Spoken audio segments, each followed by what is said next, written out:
Hi అండి, welcome back to my channel. ఇక్కడ వచ్చేసి పొటాటో ఫ్రై అయితే చేస్తున్నాను. మామూలుగా వచ్చేసి ఎప్పుడైతే సన్న ముక్కలు కట్ చేసి చేస్తానన్నమాట. ఈసారి వచ్చేసి బాయిల్ చేశాను. పొటాటోస్ వచ్చేసి సెంటర్కి కట్ చేసి హాఫ్కి బాయిల్ చేసి పెట్టాను. చూపిస్తాను అది కూడా. ఇక్కడైతే నేనైతే ఫస్ట్ వచ్చేసి పోపు అయితే వేస్తున్నాను. కొంచెం చిన్నులపాయ గర్భాలు కూడా వేస్తాను. కొంచెం లైట్గా దంచుతానండి. అవి వచ్చేసి కొంచెం స్మెల్ వస్తాయి అనమాట. డైరెక్ట్ వేయకూడదు ఎప్పుడైనా సరే. మనకి పప్పులోకైనా ఇలా వేసినప్పుడు ఏంటంటే కొంచెం లైట్గా దేంతోనన్నా దంచి వేస్తాను పైన. ఇక్కడ ఇంకా నేనైతే అలానే వేసాను. కరివేపాకు కూడా వేసానులేండి. ఇదిగోండి. ఆనియన్స్ అయితే నేను చిన్న ముక్కలు కాకుండా ఇలా పొడవుగా కట్ చేశాను. సన్నగా అయితే పొడవుగా కట్ చేశాను.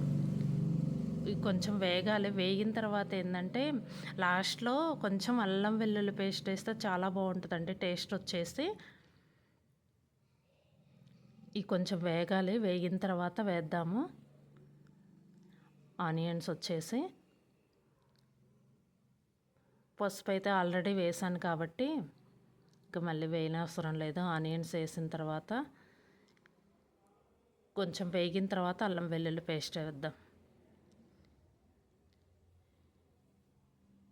కాకపోతే ఎక్కువ టైం ఉండదు. ఇది వచ్చేసి బాయిల్ చేస్తున్నాం కాబట్టి పొటాటోస్ ఇవైతే బాయిల్ చేసి పెట్టాను.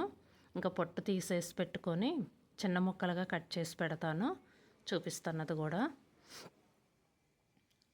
ఇక్కడైతే నేను అల్లం వెల్లుల్లి పేస్ట్ వేసాను అనమాట. కొంచెం ఆనియన్స్ పక్కకని పచ్చివాసన పోతుందని చెప్పేసి మధ్యలో వేసి అల్లం వెల్లుల్లి పేస్ట్ కొంచెం వేయించానమాట.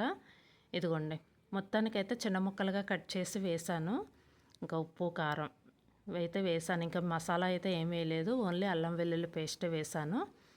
ఇంకా పొటాటో ఫ్రై అయితే రెడీ అయింది. బాయిల్ చేసిన పొటాటో ఫ్రై. ఇదండి వీడియో. ఈ వీడియో కనుక మీకు నచ్చితే లైక్ చేయండి, షేర్ చేయండి. Thank you.